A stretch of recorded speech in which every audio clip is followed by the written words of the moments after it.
networks are therefore all around us, inside us, just the rest of the sound system. This passive called scale, one thing of which is that essentially everything in the world, from your circulation right up to the brain of New York City, functions is a network. And social networks were not invented by Mark Zuckerberg either. In every human setting, from the very beginnings of our existence as a species, we have been social networks. But in the graph, I like this graph of the social networks in Shakespeare's play Hamlet.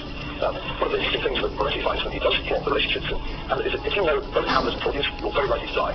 There's a soul of death in the network. So social networks are all around us. We are all embedded in them from the minute we are born.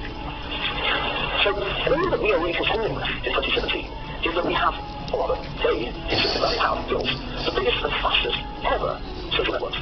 This is a Facebook graph from, I think, 2010, which was a rather bold attempt to visualize the Facebook network by doing city pairs. If you did person-to-person networks, you just get a massive hairball, which is a common problem when you're doing network analysis. You have too much detail. But it's sort of down. Butler, essentially, just looks at city-to-city networks and would like to align them all relationships that are between, say, Budapest and Paris. So when we say to one another, as we say over and over again, the world has never been so connected, we're right, but we don't understand what that implies. Most of us don't have a clue what that implies because we do not understand network theory. You get to understand all this, actually, to begin to make sense of a hyper-connected world. I love this little chart because it gives you a sense of all the different ways that network structure can vary. And the reason I go through all the different types of networks, suffice to say that the point of this chart is there are many different kinds of network. And you need to understand network structure to understand the properties of the network that you're in. And we are only just beginning to grasp the implications of this simple insight. This is my attempt to distill a great many pages of sometimes quite obscure literature, so that the key insights of network theory can be available on one PowerPoint slide. You will be able to bluff convincingly on this subject with this slide alone. So there are 6 things I want to tell you. No man is an island. Right. That's a bold insight. Not all nodes are equal though. We're all connected, but some people are more connected than others. Some nodes have centrality. They have a high degree, and others don't. Secondly, birds of a feather flock together. And some don't. In a mixed race high school in the United States, the white kids hang out with the white kids, and the African American kids hang out with the African Americans. There's enormous numbers of studies that show this. Thirdly, when you find a song, what does that mean? Actually, Stanford sociologists called none of us the observation. And we're all just in clusters of the people we really like. The world will be completely disintegrated.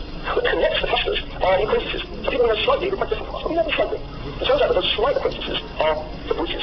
They're the bridges that bridge different clusters, connecting the world together. And the witness is the fact that you don't know the person intimately, the strength is the fact that that one relationship, that single edge connects extraordinarily diverse, geographically distant, culturally distant communities. And this is why we know before. The notion of 50 degrees of separation originated in a Hungarian short story long before anyone fully understood that it's true. It was just a fanciful Hungarian short story. So when Stanley Morgan actually ran the experiment to see how many steps it would take from a letter to get from the Midwest to, if I remember rightly, a Boston doctor, I think it's remember. It turned out that it was roughly 6. He would send the letter out to random people in the Midwest and say, you have to get this to somebody you don't know. So you need to kind of figure out who's likely to know them, or the people that you do know and send for them, and they need to do the same. So they ran it for them, and it turned out to be roughly 6 degrees of separation. Whenever you hear somebody say that something went viral, another cliche of our times, remember, when an idea, or Richard Dawkins calls a meme, goes viral, it's not necessarily because it's a really great idea. Which we tend to assume is the case. And things go viral because of the structure of the network that they enter. This is also true of diseases. And it turns out that ideas behind the network are not something like infectious diseases. It's the structure of the network that determines the speed of contagion. Fifthly, networks never speak very much static. They always develop. They're complex, adaptive systems with emergent properties, and they are subject to phase transitions. Don't take it from me, take it from your colleague, Laszlo Barabasi, who's perhaps the most impressive thinker that I've encountered in all the reading that I've done on this subject. And there were times that light bulb went off above my head, and I thought it went off above researching this book. It was never brighter than when I was reading this stuff. He is my current hero. To be absolutely proud. I've never met the man. I can't imagine. Everybody in this world really knows him. I am so starstruck. I really am. I mean, I'm glad he's not the root, like stuttering and mumbling up my slides. Finally, network. A network that we call change industry turns out to be interaction between networks. And sometimes this is benign. There's a man named Kaji that works on this, and he argues that possible innovation and invention happens when networks interact. It's not always benign. Sometimes a network can attack a network, and then you can have network outage. The network can collapse. It's what attacked. So that's what we really need to know about networks. Not quite. Those are the 6 ideas that I've learned writing the book. So let's give you an example, or 2 examples of what I'm talking about. Economists generally think of the economy as a network. That is absolutely not how standard macroeconomics works. But that's a bit weird, because it is a network. In fact, it's a super network. My good friend, your former colleague Michael Ricardo has this amazing project on economic complexity. This is a map of the world economy, which essentially maps the global product space. So each block is $100 million of export, and structured by product type. So you can see clusters. One on the right, the greenish one, is the set of footwear. Geographically, it's exactly where you'd expect it to be. That's the same data. So the world economy is in fact a network. And if you don't understand networks, I'll come back to this later, you can get into some very serious trouble. They told you they were all going to be netizens, and everybody was going to be equal inside Utopia. They lied. Because, in fact, the network promotes massive inequality. There are two kinds of people in this world. The people who own the network, and the people who use it. And the users are the people who make the owners billionaires. It's no accident that 5 of the 8 richest men in the world are men who in different ways own the network. So, maybe the most important idea that I hear this evening is that networks, particularly the kind of stereotype networks that your colleague Barry Massey talks about, are profoundly inegalitarian. Super-style economics. The massive returns that go to the guy who figures out social network. That's the key concept. And all these studies about inequality that were published, basically missed to the point. That's what was kind of crazy wrong. The story of massive wealth inequality in our time is a story of network structure. It has to do with the property of the rate of growth and publishing. For many years, I wrote over the gentleman was a dichotomy between networks and hierarchies. As I gave lectures based on that premise. Now I understand that a hierarchy is a special kind of network, which is one here. A tool for a hierarchy is a kind of network that enforces the society of one node, the ruler. And you see in the diagram that most of the other nodes can only communicate with the rest of the nodes below the top node. It's a very important concept in a couple of ways. One, it helps us understand how authoritarian regimes are structured, arriving after hostiles in what are classical horizontal communication that does not go through the top nodes. Other thing that is fascinating, and this is another insight from network science, it does not take many new edges to destroy the hierarchy.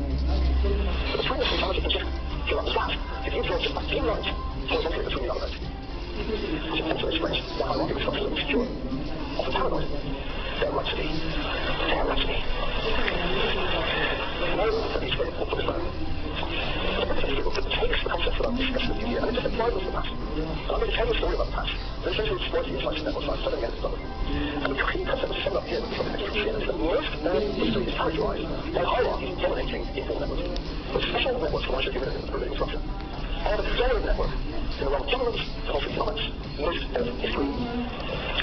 In 2 years, that is not true. In 2 years, probably they're not solely because of technology. The hierarchies were challenged by new dynamic networks that were characterized by high levels of contagion. Now, here's another discussion. There's a matter from my story and it reflects on Reddit advice. Phase 1 started in the 15th century. Phase 2, or era 2, started in the 1970s. So we are in the second great era of methods of network computing. If you put your press on one side, it's the personal computer or smartphone on the other side. And then until you learn from studying that first year, I got a young audience. Very good. Keep it together. So, with the printing press, at first seemed like a terrific way to achieve reform of the somewhat very corrupt Roman Catholic hierarchy. In fact, what happened was, a Pandora's box had been opened, and Europe was plunged into more than 100 years of discomfort, some of it staggeringly violent. And their attempts to stamp out the Reformation by violence failed, because Protestantism, in all its varying plans, was a very, very resilient network. Give an example of what I'm talking about. The English Protestant network came under a religious attack in the 1550s. Many leading Protestants were executed, including those of the state. But we took a cultural mode like John Preston and disrupted the Protestant network. This is disruption. This is before an act of execution. After execution, so you could really attack these networks and take out the keynote and it didn't suffice. You couldn't kill it. And it was only the first of a succession of network-propelled revolutions that followed Harlem and Tennessee. The story of the Enlightenment, as the Catholic Research Stanford says, is a story of correspondence networks. This is the Scottish Enlightenment correspondence network based on the Stanford database. The Republic of Methodist existed, and it was quite nationally submitted. People mostly relatively nearby figures off. It nevertheless became a transatlantic network. The American Revolution was a network revolution. We need to do a careful network analysis of the people who led the revolution in Essex in the 1770s. It turns out that there were two crucial people. The Hobbes were Paul Revere and Joseph Warren. Paul Revere is famous for his wife. But there's another paper by a man named Hans says that the reason his wife was significant was because he was a believable person. There was another writer who had the same words. He nobody really knew who he was. So they really believed him.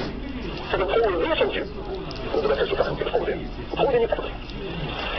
You can actually prove this mathematically by calculating the effect on network density of taking about the course of George Blanchard had done. If it really been the hard ass that the revolutionaries came, it was far too nice. When we start studying network sociology, of course, it turns out that there's a surprising side to the story. the networks of the Enlightenment were not quite networks as theorists changing philosophical ideas. They were also networks of priests. And Freemasonry was actually one of the most important institutions of the 18th century Enlightenment, and a surprisingly large number of founding fathers institutions were Masons.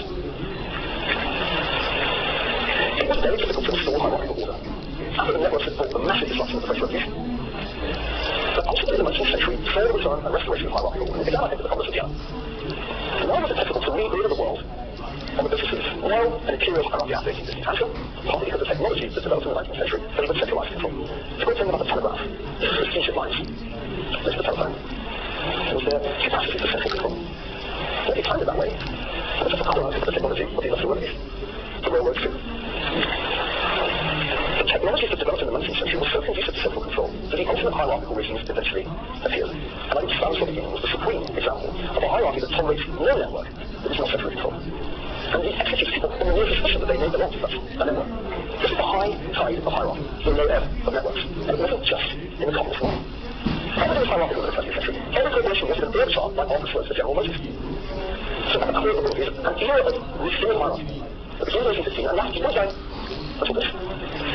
An interesting question, so maybe the most interesting question of the book, is when networks made a comeback in the 19th century, and why hierarchy began to lose that power that they enjoyed in the 20th century. I don't know what about this, which I don't have time to go into too quickly.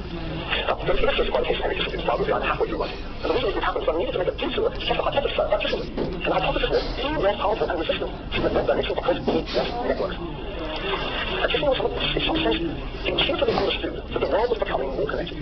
And power would come not from the hierarchy of the federal government, for which he always had the highest contempt, but from the network. And this is one of a number of diagrams that I've been producing to try to show that Kissinger's words were really also outside the federal government. The supreme network, the most important figure after Nixon, and which every one of them was of the Nixon four governments. That's what that chart shows. And this is a hypothesis which is that Silicon Valley happened. Not because the technology happened. The technology happened because the hierarchy was weak. Beginning with ARPANET, everything that happens in Silicon Valley happens because the problems that SCARP really doesn't want to control the innovation that's happening in California. They just let it win. So the condition is not what you expect. It's not the microchip led to the network age. You know, a network age had begun before the innovations had really begun to change the world. So let's say this anyway. It was an institution in Kiev which was supposed to build the Soviet network for computers. And the story of why it failed almost pathetically is a crucial story found in the book. The company was so hierarchical, they couldn't let it go. In the US, they just let it happen. They essentially delegated the innovation to people like Johnson Gates. The reason I think that technology is the key to the story is that the networks that build through the Soviet world were not technology sophisticated. You did not need complex technology to run Solidarity. This work and what happened in Poland is fascinating. Because what it shows that Solidarity was just one of a whole range of different social networks in civil society in Poland. And it became the hub. It was the hub of the network of social relationships hostile to the regime. So it's the brightest hexagon on the center left of the diagram, that's Solidarity. Now you can see it's embedded in a complex of different institutions. You didn't need complex technology to carry out the 9/11 attacks. Fantastic research by a man named Krebs analysed the network of the plotters. And this is the original Krebs diagram that identified Al-Assad as the key hub of the 9/11 network. There's nothing sophisticated about 9/11. It didn't use complex technology, extraterrestrial were the weapons of choice. But the network had a distinguishing feature that this group of people with Mohammed Assad at its centre was also completely cut off from any surrounding network that might have detected what they were doing. So I call it an anti-social network. So when I said that the economy is a network, the problem is that if you don't understand that, and you think that Lehman Brothers should fail because it's difficult international, which is basically the policy that was adopted in 2008, you fail to see that Lehman Brothers is a hugely important node in an increasingly complex financial network. And Holding, economist for Bank of England, was about the only person who requested this. Everybody else is working with macro models that didn't take this into account. This is a Holding slide actually showing the interconnectedness of financial systems between 1985 and 2008. It was an interconnected network that was not robust. It was fragile. And the removal of Lehman Brothers caused a far greater cascade than anybody with Federal Reserve or the US Treasury capacity. So let me bring up a statement. 10 years ago, the financial world was where we all are now. The financial world was connected first because the consumer was successful. And yet in 10 years, we don't have become as interconnected as the banks were 10 years ago. Banks, in large measure, were not exclusively sophisticated. It was very supposed to be notional. We were already netizens, and we were always support free expression, and vote for the national of the year. We've forgotten that. It's only the background of the network structure. And not this cartoon. It's a kind of Silicon Valley into a cartoon. But this is the network architecture of the different Silicon Valley giant companies. And this is the work inside this is making fun about the way that they are organized, but it's not entirely satirical. The point in this case is that the owners of the networks have their own network architecture, and it's mostly hierarchical. Especially, it seems to me, it's hierarchical in the case of, say, Microsoft, or Oracle. Larry Ellison runs like a Renaissance prince. And everything in the world, including videos of the heavens, videos of pilots being put to death. It's rather interesting network graph shows the 56 most important jihadi sites on Twitter back in 2013. One cannot understand the phenomenon of the Islamic State until one understands its network architecture. Because it's the network architecture that allows the stuff that to go wrong. And then along came another network, the Trump network. And the Trump network was a really and was a professional politician underestimated. Was really understood how to exploit the Facebook network. Mark Zuckerberg has known that his strategy the system would ultimately become Donald Trump's vehicle for the presidency. He would have changed the history of Israel and never found Facebook. But let's not forget the other network, the network that I call Siberia. The network that was being operated from the Kremlin to subvert the US election, and also, of course, to penetrate and raise yet to be disclosed the Trump campaign. So when you ask yourself the question, why did it all turn out to be so upsetting? Evan's question from my first slide. I thought if I gave everybody these speeches, it wouldn't be so terribly awesome. If you actually think about it for a matter of seconds, it is obvious that creating massive interconnectedness is not likely to result in I'd like to teach the world to sing in perfect harmony, or imagine all the people. Any more than the printing press did that in 16th and 17th century Europe. It all comes down to squares and towers, to the relationship between the networks and islands. Which is how badly this turns out, I can't begin to predict. But that will ultimately be decided by a contest between Facebook and Trump Tower. Perhaps I have very little certainty. Thank you very much.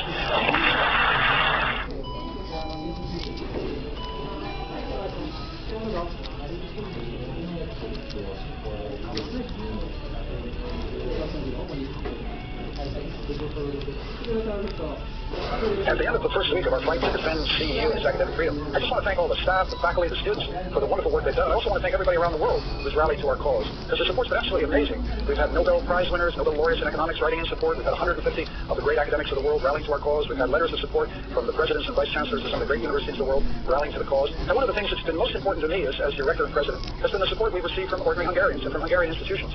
From the president of the Hungarian Academy of Sciences, for example. Support from fellow presidents of colleges here in Budapest. This is the support in a way that matters to me most personally, because CEU has always been a proud part of Hungarian higher education. We love being in Budapest. We respect deeply the traditions of learning and knowledge that have always been associated with this great city. And all we want to do is remain part of it and live in freedom. Teach our students the values of freedom that we adhere to in our classroom every day. So I want to tell you this is going to be a long fight and a difficult one. We remain open to dialogue with the government at every time, but we simply cannot accept this legislation, and we will resist it. And when we resist it, we're not fighting just for CEU. We believe we're fighting for Hungarian higher education. We're fighting for the freedom of academic institutions across Europe and across the world. So I hope you'll stay with us as we maintain this battle, because we're also fighting for you.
It's not like 10 times that. Maybe I don't know. I don't do it. Okay.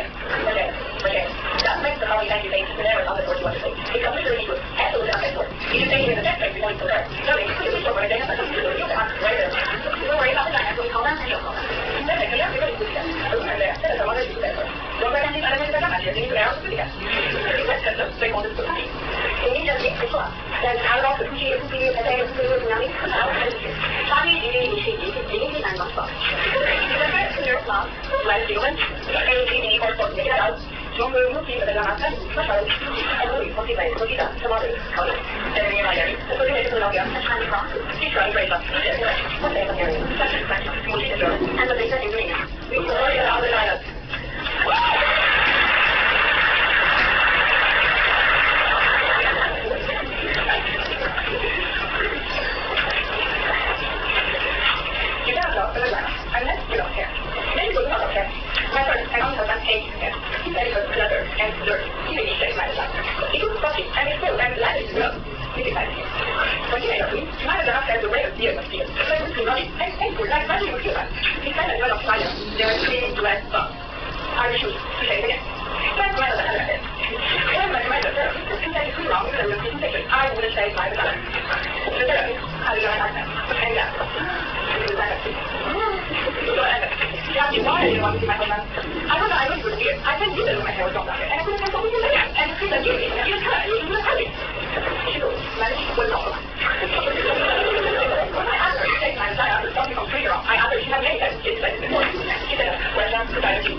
I gotta leave my legs too long to sleep. I have no legs. They were supposed to be accessible.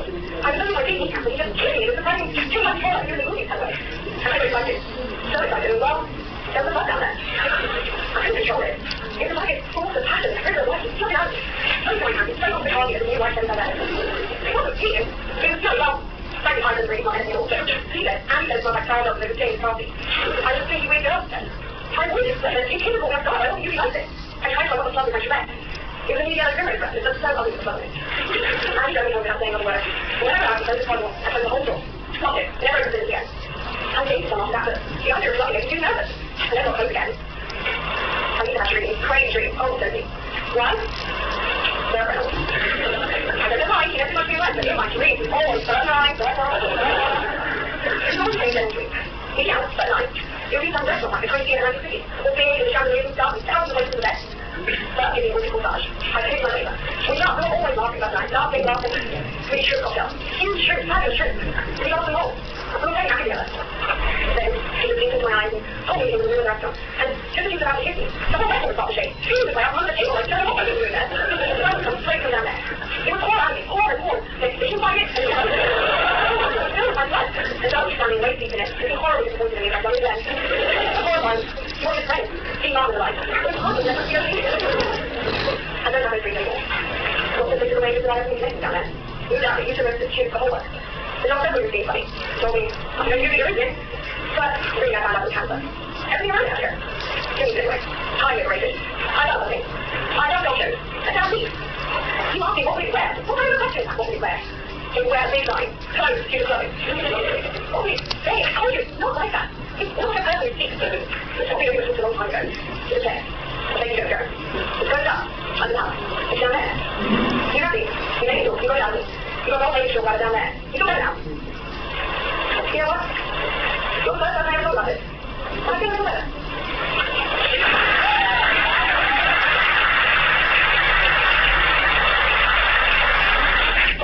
My vagina is a shell. A round, pink, tender shell. An opening and closing, closing and opening. My vagina is a flower. An eccentric tulip. The center of shoot and deep. The center to skeleton. The petals. Gentle but sturdy. I did not always know this. I learned this in a vagina workshop. I learned this from the woman who conducted vagina workshop. A woman who believed in vagina, who really sees vagina, who helps other women see their vagina by seeing other women's vagina. In first sentence, the woman who conducted vagina workshop asked us to draw a picture of our own unique, beautiful, fabulous vagina. That's what she called it. She wanted to know what our own unique, beautiful, fabulous vagina looked like. What? One woman, who was pregnant, she was a big red mouth, screaming with coins spilling out. There's skinny woman, too, a big serving plate with a kind of sanitary powder on it. I do, a huge black dot with little pretty lines around it. The black dot was equal to a black hole state, and the clear lines would see people or things were just reading out of it up on there. I always thought of my vagina as an anatomical vacuum, rarely sucking up hardwood objects and grabbing fire. My vagina is practical or biological terms. I never able to get something attached to me. In one time, we had to look at our guys with hand here. Then, after careful examination, we were to really report back to the group what we saw. I'll tell you, up until this point, everything I knew about my vagina was based on hearsay or invention. I never seen a thing. It never occurred to me to look at it. My vagina existed for the abstract plane. It felt so reductive and awkward looking at it like more of a workshop with our hand here. It reminded me of how you go to astronomers at the top with your primitive telescope. I thought quite a settling effort, my vagina. Like, the first time you see a big petal bit, and you start this other bloody complex world inside, just under the skin. It was so raw, so red, so fresh. And the thing that reminds me of the most about layers. Layers inside layers, only is the more layers. My vagina amazed me. I could see when it came my turn to workshop, I was speechless. I had waited for the woman's favorite workshop called National Wonder. I love to lie down my back, my best friend, very much not forever. It was better than the Grand Canyon. We had the innocent and present of covering was started. It was quite everybody, it made me laugh. It was kind of cheap. Then, the woman ran workshop had, how many women workshop had that orgasm? Two women tentatively raised their hands. I did not raise my hand, but I had an orgasm. I did not raise my hand because they were accidental orgasms. They happened to me. They happened in my dreams that I was waiting for thunder. They happened a lot of the water, mostly in the back, wasn't too hot. They happened with hot horses, hot lights on the water. I not raise my hand because, oh, I had that orgasm. I'm not about to make what happened. It's a magical, mystical thing. I thought you're here. It's not marketing involved. It's not Hollywood. It's surprising God and mystery. The problem, of course, was that since I had it on for 2 years, I haven't had a natural accidental orgasm in one time, and I was frantic. That's why I did the dark workshop. And then, the moment I arrived, the guy looked shredded and long for. The only grand workshop happened to 8 hours and yes,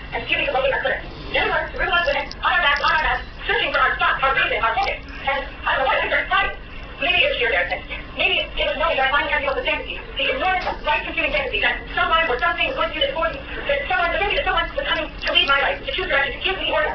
I had to feel the end coming. The simultaneous terror and realization that I had avoided my life, had rationalized it, mainstream and consumerist. I was, in fact, terrified that I did not have a clear.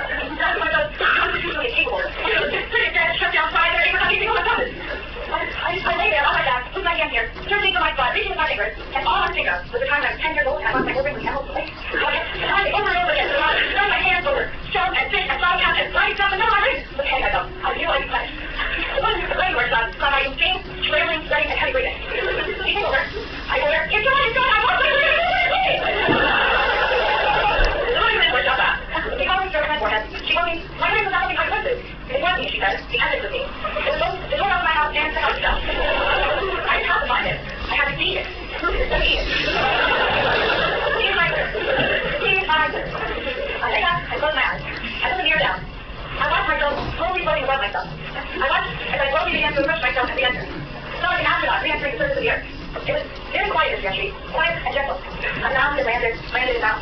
I came into my own muscle and blood and cells, and then I slid into my design. It was something easy and I fit. I was all warm and pulsing and young and ready and alive.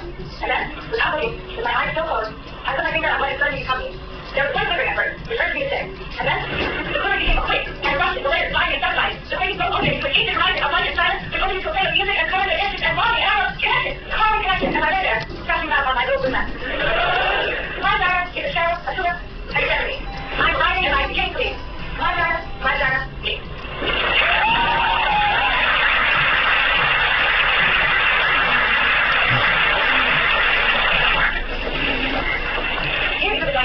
This is very full and it's majority, but not the only. The difference is pure essence. It is the only organ in the human body that is designed purely for pleasure. The difference is on the nerve. Each thousand nerve fibers is life. That's a high concentration of nerve fibers to come anywhere else in the male or female body, including the fingertips, the lips, the tongue, and it is twice the number of penis. Repeat the hand and it's on your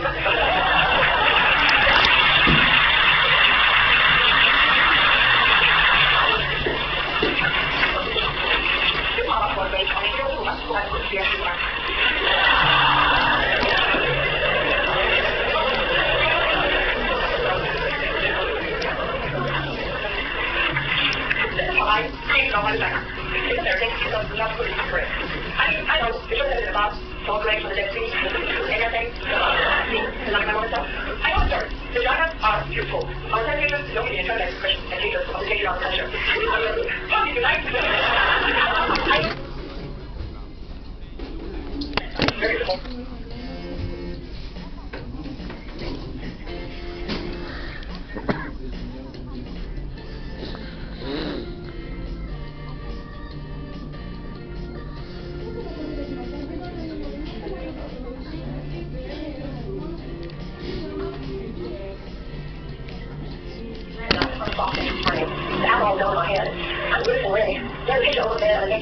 She gently and slowly laid me out of bed, and looked how long he's supposed to make me come. And she does everything to me in my control. I always thought was nasty before, and it's wild. I'm so hot, I'm so wild. She said, "Cold vagina, I'm gonna touch my man. Smells so nice, so fresh. You know, you see that makes ever. I get crazy wild. And then the phone rang, and it comes from my mama. I'm sure she knows, she does everything. I'm reading so heavy, and I try to act normal when I go to the phone. She asks me, "Why don't you been running?" I say, "No, mama, exercise." And she knows people say to make sure I'm not around any boys. And they have to trust me if there's no boys around me. She knows makes me everything about my pleasure. She makes me play myself in front of her. She teaches me always to play to myself pleasure. She's very thorough. She knows me always know how to give myself pleasure, so I never have to rely on her. As a woman, I never got so much because I'm so in love with her.